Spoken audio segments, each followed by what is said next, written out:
उम्मीदों भरे पहर की खुशियों भरी शुरुआत। नमस्कार, सुप्रभात। मैं हूं आपके साथ वैभव राज शुक्ला। Good morning. मैं हूं आपके साथ गुंजन। नई सुबह, नई आशा और गुड न्यूज का मॉर्निंग डोज लेकर तो बिना रुके बिना थमे अगले एक घंटे में होगी गुड न्यूज की मैराथन दौड़। लेकिन सबसे पहले नजर आज की उन 5 बड़ी खबरों पे जिनमें इंडिया के लिए है शुभ समाचार।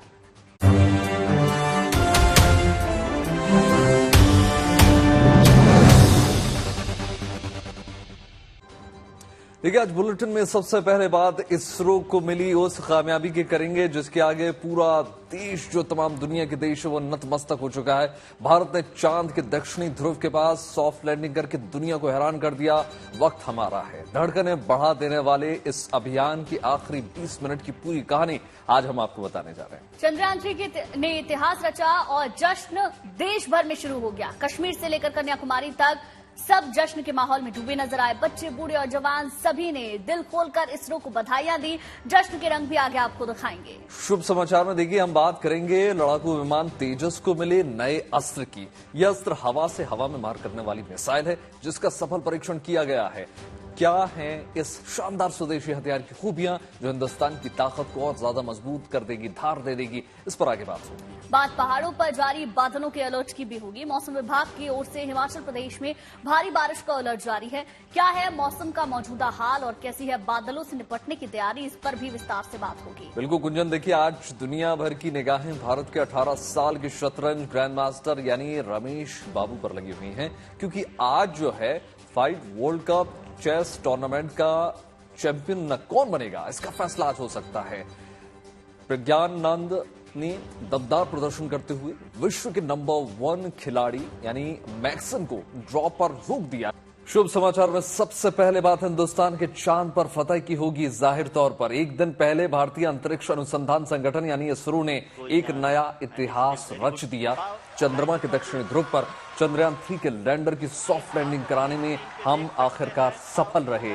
विक्रम के सफलतापूर्वक लैंडिंग के बाद इसका रोवर जो है प्रज्ञान भी मॉड्यूल से निकलकर अब चांद पर उतर चुका है। इस कामयाबी के बाद से देश लगातार जश्न मना रहा है। देश के अलग अलग हिस्सों में प्रार्थना सभाएं लगातार की जा रही हैं। स्कूली बच्चों से लेकर संत समाज सभी इस कामयाबी पर अपने अपने तरीके से इसरो के वैज्ञानिकों को बधाई देने के काम में जुटे हुए हैं। देश दुनिया से भारत को बधाई देने का जो तांता है वो लगातार जारी है।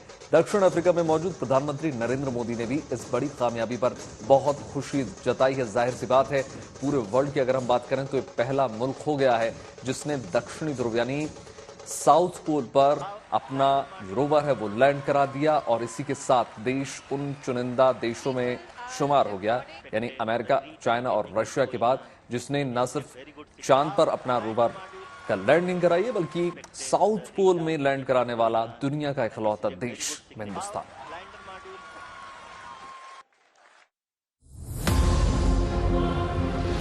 ऊंचाई लगभग देश के उपरांत 3 मिनट्स। जी हाँ, आप अपनी स्क्रीन पे देख सकते हैं कि हम लैंडर मॉड्यूल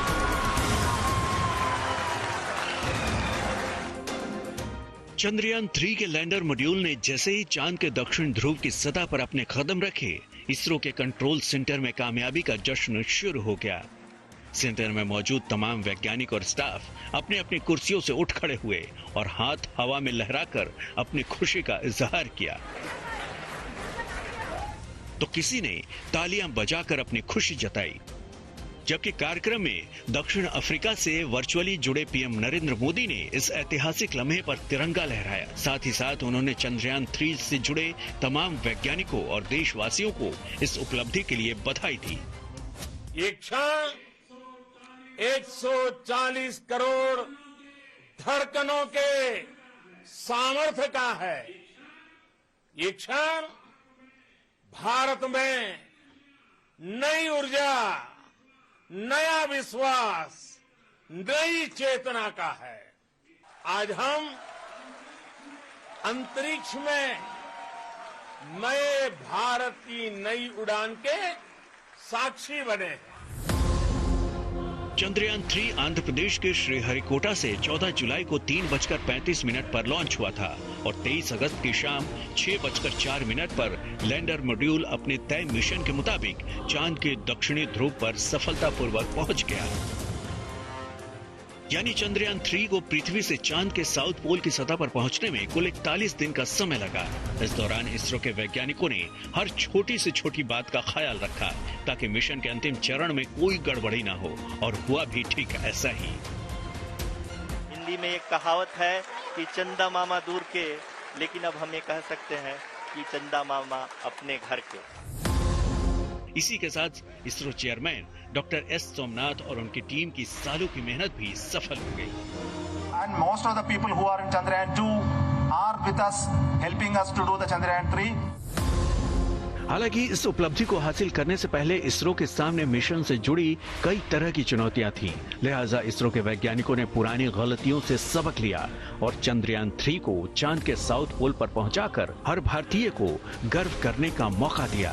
यही वजह रही कि मिशन के सफल होते ही खुद पीएम नरेंद्र मोदी ने फोन करके इसरो के चेयरमैन से बात की। आपका तो नाम सोमनाथ और सोमनाथ नाम चंद्र से जुड़ा हुआ है, और इसलिए आज आपके परिवारजन भी बहुत आनंदित होंगे। मेरी तरफ से आपको, आपकी पूरी टीम को बहुत बहुत बधाई।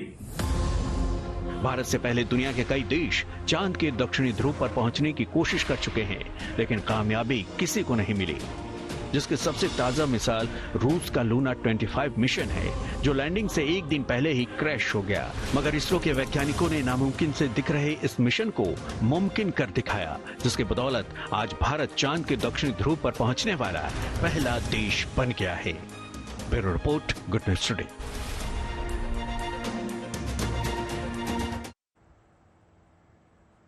अब तक चांद के बारे में कही और सुनी गई उन तमाम बातों और दावों की सच्चाई दुनिया के सामने आने वाली है, क्योंकि हिंदुस्तान का चंद्रयान 3 अब चांद की सतह पर रिसर्च कर रहा है। विक्रम लैंडर से निकलने के बाद प्रज्ञान रोवर अब चांद की सतह पर बर्फ, पानी और खनिजों के बारे में पता लगा रहा है। यानी कि जल्द ही अब चांद के रहस्यों से पर्दा उठने वाला है। जी हाँ, आप अपनी स्क्रीन पे देख सकते हैं कि हम लैंडर मॉड्यूल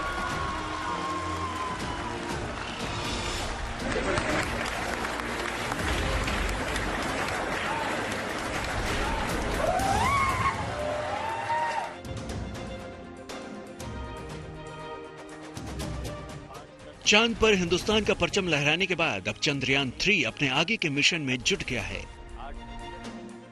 चांद के दक्षिणी ध्रुव पर सफलतापूर्वक लैंडिंग के बाद प्रज्ञान रोवर ने रहस्य से भरे चांद की सतह पर अपना काम शुरू कर दिया है। प्रज्ञान रोवर अब अगले 13 दिन तक चांद की सतह पर जांच पड़ताल करेगा और चांद के एक एक रहस्यों से पर्दा उठाएगा। चांद की सतह से जुटाई गई जानकारियों को प्रज्ञान रोवर लैंडर की मदद से इसरो तक पहुंचाएगा। इसके लिए प्रज्ञान रोवर में 2 पेलोड्स लगाए गए हैं, जिनके जरिए प्रज्ञान रोवर चांद की सतह पर मौजूद पानी और बर्फ के बारे में जानकारी इकट्ठा करेगा। साथ ही प्रज्ञान रोवर केमिकल्स यानी रसायनों की मात्रा और गुणवत्ता की स्टडी करेगा और चांद पर मौजूद खनिजों के बारे में भी पता लगाएगा। इसके अलावा प्रज्ञान रोवर चांद की सतह पर भूकंप की भी जांच करेगा। साथ ही प्रज्ञान रोवर इसरो समेत दुनिया भर के वैज्ञानिकों को चांद पर भविष्य की स्टडी के लिए जानकारियां भी इकट्ठा करेगा। So this rover will go down around for the surrounding, maybe a few hundred meters at best, and then try to analyze locally what is there. Of course, it will take close pictures to start with. Then, of course, it will try to look at the minerals and water component, and also the helium-3 and so on, and type of seismic phenomena which may take place there, and again the type of rare atmosphere which is around the moon and its characteristics, the ionization effects and so on. So it's going to be a very unique experimental setup, and it is going to throw a lot of light on the origin of the moon and its behavior.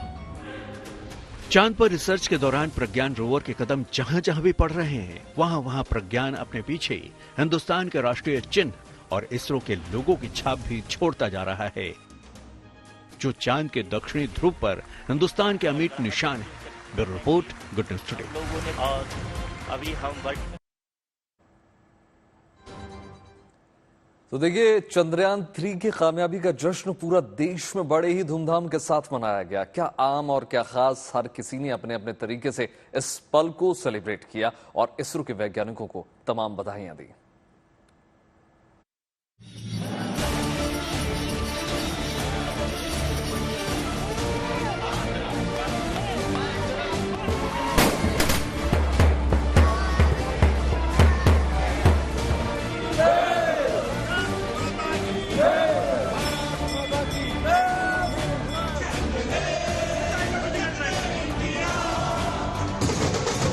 पूरब से लेकर पश्चिम तक, उत्तर से लेकर दक्षिण तक, देश के हर शहर, हर कस्बे में कुछ इस अंदाज में लोगों ने चंद्रयान 3 की कामयाबी का जश्न धूमधाम से मनाया। क्या बच्चे, क्या बुजुर्ग, क्या आम और क्या खास, हर किसी ने इस ऐतिहासिक लम्हे को अपने अपने तरीके से सेलिब्रेट किया। ये तस्वीरें देश की राजधानी दिल्ली की इंडिया गेट की हैं, जहां हाथों में तिरंगा और चंद्रयान 3 का मॉडल लेकर पहुंचे लोगों ने देशभक्ति के नारे लगाए।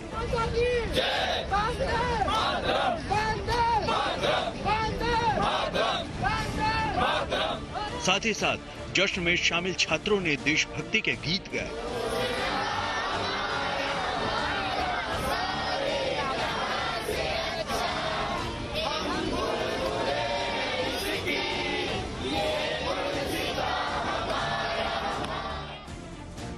दिल्ली के जैसा ही जश्न देवभूमि उत्तराखंड के अलग अलग शहरों में भी दिखाई दिया।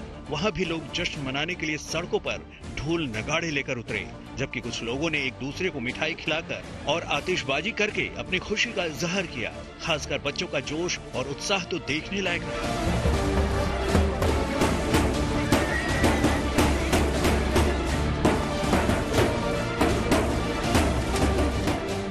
तो वहीं केदार घाटी में लोगों ने तिरंगा रैली निकाली, जिसमें आम लोगों के साथ साथ साधु संतों ने बढ़ चढ़कर हिस्सा लिया।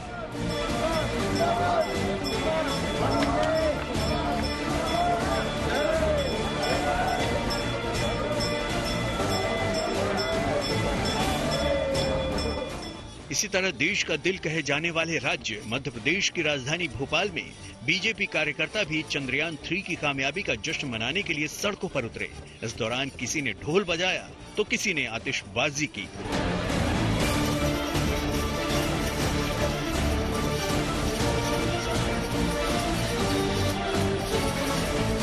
देश के वैज्ञानिकों की कड़ी परिश्रम और मेहनत के बाद आज चंद्रयान की लैंडिंग हो गई है। उसको लेकर पूरे देशवासी खुशी से झूम उठे हैं। पूरे देश में खुशी का माहौल है। आज भोपाल में हम सभी लोग भोपाल गेट पर एकत्रित हुए हैं। यहाँ पे आतिशबाजी की गई, सब लोगों ने एक दूसरे को बधाई दी। वहीं देश की सरहदों की रक्षा करने वाले हमारे सुरक्षा बल के जवानों ने भी इस जश्न में बढ़ चढ़कर हिस्सा लिया, जिसकी एक तस्वीर जम्मू से आई। वहां सीआरपीएफ के जवान चक दे इंडिया गाने पर जमकर झूमे।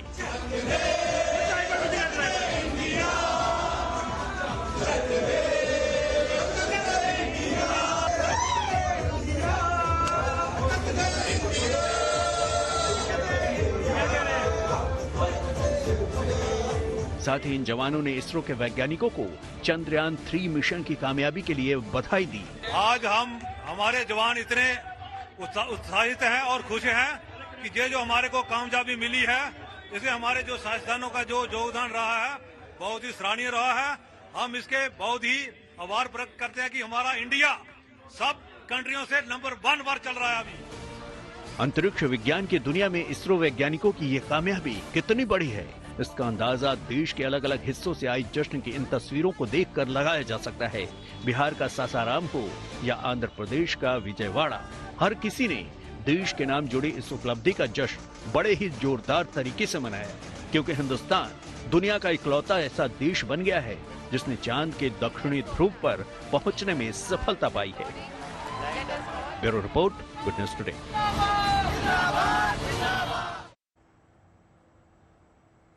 चांद के बाद अब सूरज की अनसुलझी गुत्थी को सुलझाने के लिए इसरो पूरी तरह से तैयार है। दरअसल इसरो जल्द ही सूरज के बारे में जानने के लिए एक मिशन की शुरुआत कर रहा है। इस सोलर मिशन का नाम है आदित्य L1। इस मिशन का जिक्र प्रधानमंत्री नरेंद्र मोदी ने भी किया है। इस मिशन को सफलतापूर्वक अंजाम देने के लिए इसरो ने अपनी तैयारी को तेज कर दिया है। आप अपनी स्क्रीन पे देख सकते हैं चेयरमैन इसरो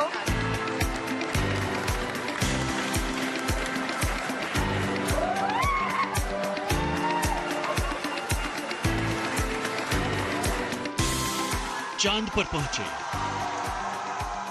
अब सूरज की बारी है। चंद्रयान 3 का लैंडर विक्रम चांद पर कदम रख चुका है। चंद्रमा के साउथ पोल पर सॉफ्ट लैंडिंग कराने वाला भारत दुनिया का पहला देश बन गया है। चांद पर पहुंचने के बाद अब सूरज की बारी है। इसरो जल्द ही सूरज के बारे में अधिक जानने के लिए एक मिशन की शुरुआत कर रहा है। इस सोलर मिशन का नाम है आदित्य L1। इसका ऐलान प्रधानमंत्री नरेंद्र मोदी ने किया है। हमारे सौर मंडल की सीमाओं का सामर्थ्य परखेंगे और मानव के लिए ब्रह्मांड की अनेक संभावनाओं को साकार करने के लिए भी जरूर काम करेंगे। हमने भविष्य के लिए कई बड़े और महत्वाकांक्षी लक्ष्य तय किए हैं। जल्द ही सूर्य के विस्तृत अध्ययन के लिए ISRO Aditya L1 mission launch करने जा रहा है। Our immediate mission is Aditya L1, and Aditya L1 spacecraft is a mission to study the sun, especially the corona of the sun, the processes that take place. The satellite is called Aditya L1. We are planning to have a launch in the first week of September. Everything is going as per plan. Aditya L1 सूरज के रहस्यों का अध्ययन करने वाला भारत का पहला mission होगा। ये स्पेसक्राफ्ट लॉन्च किए जाने के पूरे 4 महीने बाद सूरज पृथ्वी के सिस्टम में लैंग्रेंज पॉइंट 1 तक पहुंचेगा। अब तक सूर्य पर कुल 22 मिशन भेजे जा चुके हैं। इन मिशन को पूरा करने वाले देशों में America, Germany, European space agency शामिल हैं। सबसे ज्यादा मिशन नासा ने भेजे हैं। यूरोपियन स्पेस एजेंसी ने भी नासा के साथ मिलकर ही अपना पहला सूर्य मिशन साल 1994 में भेजा था। नासा ने अकेले 14 मिशन सूर्य पर भेजे हैं। इनमें से 12 सूर्य के ऑर्बिटर तक रहा है। अब भारत भी मिशन सूरज के लिए तैयार है। उपग्रह के सभी पेलोड का परीक्षण पूरा कर लिया गया है। जल्द ही इसका आखिरी रिव्यू होगा। इसे लॉन्च कब किया जाएगा इसकी तारीख तो फिलहाल तय नहीं की गई है, लेकिन सितंबर के पहले हफ्ते में आदित्य L1 की लॉन्चिंग हो सकती है। Bureau report, good news today. Chandrayaan की सफलता के बाद आज फिर देश को एक बड़ी गुड न्यूज मिल सकती है, क्योंकि दुनिया भर की निगाहें भारत के 18 साल के शतरंज ग्रैंड मास्टर यानी रमेश बाबू प्रज्ञानंद पर लगी हुई है। और आज जो है FIDE world cup chess tournament का चैंपियन कौन बनेगा इसका फैसला हो सकता है। प्रज्ञानंद उनका दमदार प्रदर्शन करते हुए मंगलवार को और बुधवार को खेली गई दोनों बाजियों में विश्व के नंबर 1 खिलाड़ी यानी मैक्सन को ड्रॉ पर उन्होंने रोक दिया। लिहाजा अब जो है चैंपियन का फैसला आज टाई ब्रेकर के मुकाबले पर होगा। दोनों के बीच पहली बाजी 34 सालों तक की गई थी। अगर नतीजों की बात करें तो वो नहीं निकल सका, जबकि दूसरी बाजी में दोनों के बीच 30 चालें चली गई। जो ये एक वर्ल्ड रिकॉर्ड जो खिताब है वो जीतेगा, उसे बतौर इनाम के तौर पर 1,10,000 अमेरिकी डॉलर्स मिलेंगे।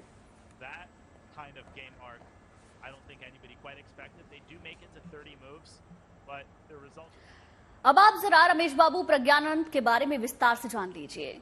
विश्व चैंपियन कार्लसन को टक्कर दे रहे प्रज्ञानंद भारतीय शतरंज ग्रैंड मास्टर हैं। वो शतरंज के बेहद प्रतिभाशाली खिलाड़ी माने जाते हैं। वो महज 10 साल की उम्र में इंटरनेशनल मास्टर बन गए। ऐसा करने वाले वो उस समय के सबसे कम उम्र के शतरंज खिलाड़ी थे। वहीं 12 साल की उम्र में प्रज्ञानंद ग्रैंड मास्टर बने। ऐसा करने वाले वो उस समय के दूसरे सबसे कम उम्र के खिलाड़ी थे। प्रज्ञानंद शतरंज के महान भारतीय खिलाड़ी विश्वनाथन आनंद के बाद वर्ल्ड कप फाइनल में जगह बनाने वाले सिर्फ दूसरे भारतीय खिलाड़ी हैं।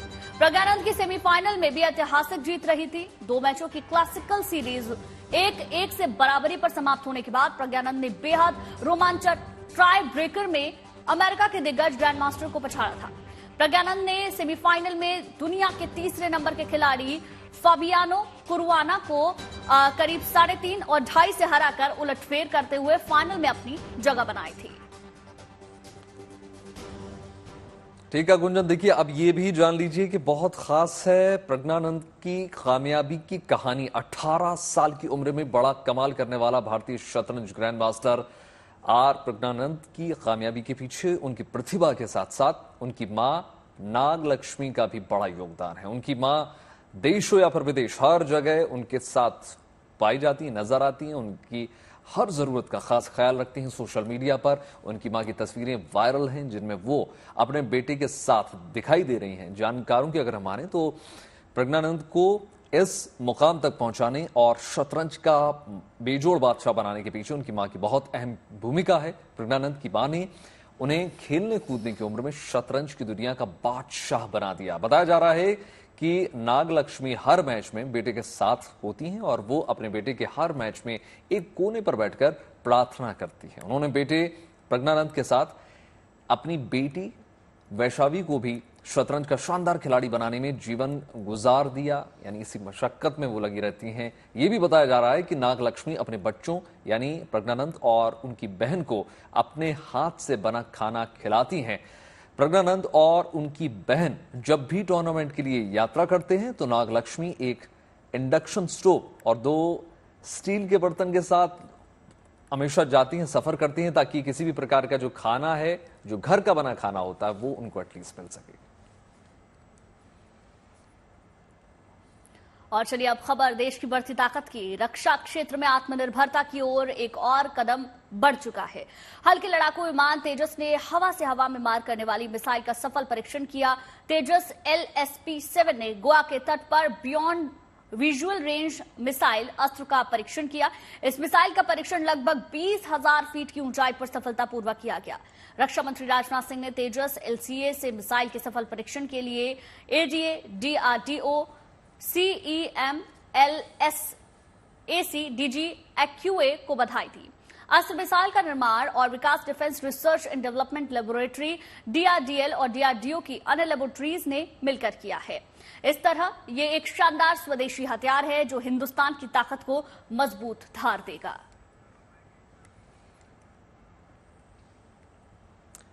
देखिए, स्वदेश निर्मित हल्के लड़ाकू विमान LCA तेजस से गोवा के तट पर मिसाइल अस्त्र का सफल परीक्षण किया गया। इसकी मॉनिटरिंग जो है एरोनॉटिकल डेवलपमेंट एजेंसी यानी ADA, DRDO, Hindustan aeronautical limited यानी HAL और centre for military airworthiness and certification of director general of aeronautical quality insurance की ओर से की जा रही थी। इसे रक्षा क्षेत्र में आत्मनिर्भरता का एक कदम माना जा सकता है। इस परीक्षण की क्या कुछ अहमियत है, खासतौर से अगर हम बात करें मिसाइल अस्त्र की क्या खूबियां हैं, और आपको समझाते हैं सिलसिलेवार तरीके से। देखिए, करीब 20,000 फीट की ऊंचाई पर विमान से मिसाइल का परीक्षण किया गया।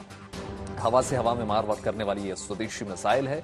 बियॉन्ड विजुअल रेंज हमला करने में सक्षम है, बहुत तेज और सटीक निशाना लगाने में सक्षम मानी जाती है। ऑप्टिकल प्रॉक्सिमिटी फ्यूज टारगेट से अगर वो टकराता है तो फट जाता है, और इसका वजन जो है 154 किलो है। इसकी लंबाई 12.6 फीट है। इसका व्यास अगर हम देखें तो 7 इंच का है और मारक क्षमता 160 किलोमीटर। और चलिए अब खबर साउथ अफ्रीका के जोहानिसबर्ग में चल रहे ब्रिक्स सम्मेलन की। वहां प्रधानमंत्री मोदी ने कुछ ऐसा किया जिसकी हर तरफ तारीफ हो रही है। दरअसल ब्रिक्स समिट में ग्रुप फोटो सेशन के लिए जब प्रधानमंत्री मोदी साउथ अफ्रीकी प्रेसिडेंट के साथ मंच पर पहुंचे तो उन्होंने तिरंगा जमीन पर देखा और प्रधानमंत्री ने फौरन राष्ट्रीय ध्वज उठाकर सलीके से जैकेट की जेब में रख लिया। उनका ऐसा अंदाज देखकर साउथ अफ्रीकी प्रेसिडेंट ने भी अपने देश का फ्लैग उठा लिया।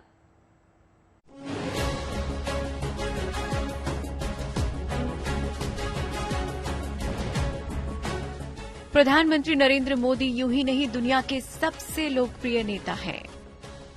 पीएम मोदी जहां जाते हैं वहां छा जाते हैं। पीएम मोदी ने जोहानिसबर्ग में भी कुछ ऐसा किया जिसे देखकर हर हिंदुस्तानी का सीना गर्व से चौड़ा हो जाएगा।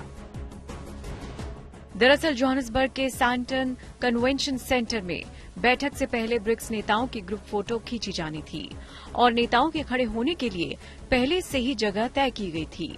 और जब मंच पर तय जगह की ओर पीएम मोदी और साउथ अफ्रीका के राष्ट्रपति सिरिल रामाफोसा आगे बढ़े तो मंच पर नेताओं के खड़े होने के लिए हर देश के झंडे से मार्किंग की गई थी। लेकिन जैसे ही प्रधानमंत्री मोदी की नजर जमीन पर रखे तिरंगे पर पड़ी, उन्होंने बिना वक्त गवाए तुरंत तिरंगे को उठाया और अपनी जेब में रख लिया। पीएम मोदी का तिरंगे के प्रति सम्मान देखकर दक्षिण अफ्रीका के राष्ट्रपति सिरिल रामाफोसा ने भी अपने देश के झंडे को मंच से उठा लिया।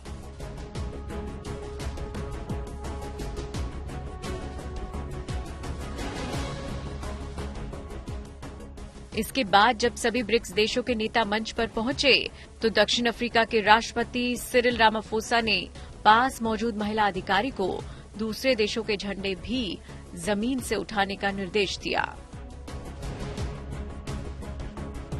दरअसल ब्रिक्स कार्यक्रम से जुड़ी व्यवस्था देख रहे साउथ अफ्रीकी अधिकारियों ने नेताओं के खड़े होने के लिए उस देश के झंडे से मार्किंग की थी, जो किसी भी देश के नेशनल फ्लैग का अपमान था। लेकिन किसी के पांव लगे इससे पहले ही प्रधानमंत्री मोदी ने तिरंगे को उठाकर अपने पास रख लिया, जिसके बाद प्रधानमंत्री मोदी के इस कदम की हर तरफ तारीफ हो रही है। Bureau report, good news today. बात कुछ और खबरों की हो जाए। देखिए, मौसम की बात हो जाए, पहाड़ों में खास तौर से हिमाचल प्रदेश में लगभग सभी जिलों में जमकर बारिश हो रही है। मौसम विभाग की ओर से बारिश को लेकर आगाह भी कर दिया गया है और कह दिया गया है कि आगामी 24 घंटे के दौरान राज्य में भारी बारिश की आशंका है। बीते 24 घंटे के दौरान सबसे ज्यादा बारिश जो है हिमाचल में बिलासपुर के भराड़ी के रिकॉर्ड की गई और यहां पर 213 मिलीलीटर बारिश हुई है, जबकि शिमला शहर में 132 मिलीलीटर बारिश रिकॉर्ड की गई। मौसम विभाग की ओर से आज भी 6 जिलों में यानी सिरमौर, सोलन, शिमला, बिलासपुर, मंडी और कांगड़ा में रेड अलर्ट रखा गया है। इसके अलावा देखिए, आज और कल भी प्रदेश में भारी बारिश को लेकर अलर्ट जारी कर दिया गया है, यानी सतर्क रहने की आवश्यकता बहुत ज्यादा है। ऑरेंज अलर्ट में भी स्थिति खराब हो जाती है, ऐसे में रेड अलर्ट गंभीर।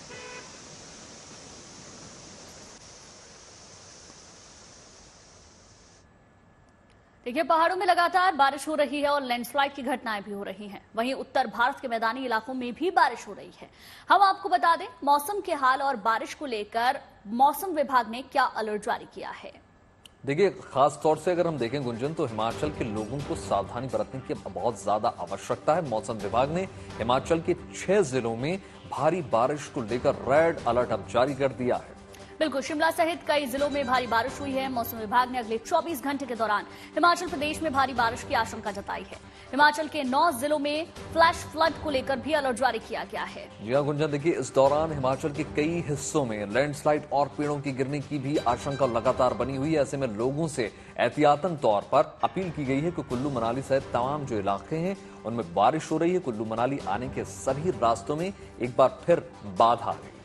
बिल्कुल, भारी बारिश से कुल्लू मंडी वाया कमांद कुल्लू पहोड़ मंडी हाईवे भूस्खलन के चलते बंद हो गया है। कुल्लू के तमाम शैक्षणिक संस्थानों को बंद रखने के आदेश भी दिए गए हैं। देखिए, वेस्टर्न डिस्टर्बेंस और मानसून सक्रिय होने के कारण हिमाचल में बारिश लगातार जारी है। आगामी 2 दिन भी बारिश का दौर लगातार ऐसा ही जारी रहेगा। तो इसीलिए आपसे भी अपील है कि पहाड़ी इलाकों में बिल्कुल भी ना जाएं, क्योंकि ऐसे में वहां पर खतरा हो सकता है। आपको बता दें कि दिल्ली, एनसीआर और दूसरे राज्यों में भी कई दिनों से बारिश लगातार हो रही है। इन राज्यों में मौसम के हालात और अलर्ट की बात करें तो दिल्ली और आसपास के इलाकों में आज भी बारिश हो सकती है। कल हुई बारिश के चलते तापमान सामान्य से 5 डिग्री अब नीचे जरूर आ गया है। दिल्ली और आसपास में अधिकतम तापमान 33 डिग्री तक जा सकता है। बारिश थमने पर उमस के भी आसार हैं। हरियाणा, पंजाब की अगर बात करें तो 2 दिन वहां पर भी बारिश की संभावना बताई जा रही है। जबकि देखिए, उत्तराखंड, उत्तर प्रदेश में भी भारी बारिश के आसार लगातार बने हुए हैं। पूर्वी मध्य प्रदेश और छत्तीसगढ़ में भी तेज बारिश हो सकती है। बिहार, झारखंड, पश्चिम बंगाल, पूर्वोत्तर राज्यों में भी भारी बारिश के आसार जताए जा रहे हैं। चलिए, बात कुछ और खबरों की हो जाए। अब आपको मिलवाते हैं पठानकोट की रहने वाली रेनू बाला से, जो पेशे से तो मूर्तिकार हैं। अपनी इसी कला की बदौलत रेनू तेजी से जो है देश में नाम उनका मशहूर हो रहा है, क्योंकि रेनू की बनाई खूबसूरत मूर्तियां इन दोनों बड़े बड़े दफ्तरों और होटल्स की शोभा बढ़ा रही हैं।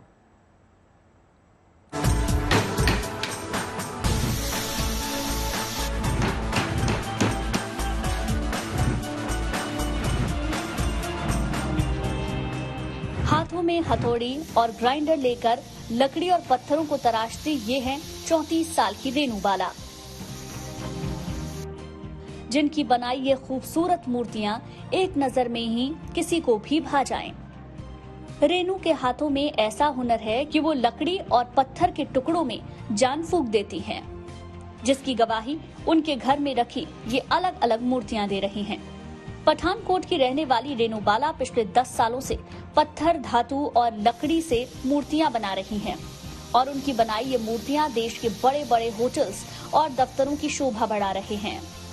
आज मेरे काम बहुत अलग अलग सिटीज़ में, स्टेट में और हाईवे जैसे प्रोजेक्टों में मेरे काम को एज ए क्रिएटिविटी के तौर पर और एज ए कमर्शियल के तौर पर दोनों पहलुओं पर मेरे काम को इंस्टॉल किया गया है।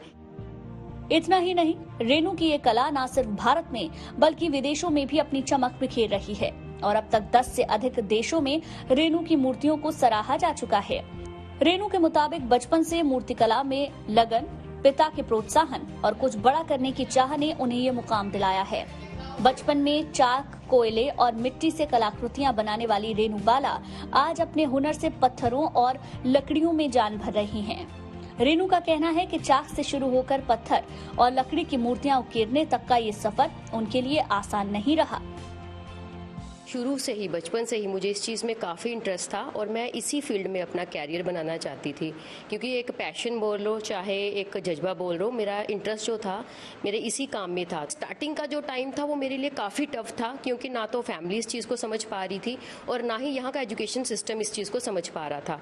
बट मैं लकी रही शायद इस चीज़ के लिए कि मैंने गिव अप नहीं किया और अपने इंटरेस्ट के साथ आगे बढ़ती। बीते 10 सालों में रेनू बाला ने सैकड़ों मूर्तियां गढ़ी, जो आज देश के अलग अलग शहरों की सुंदरता बढ़ा रही हैं।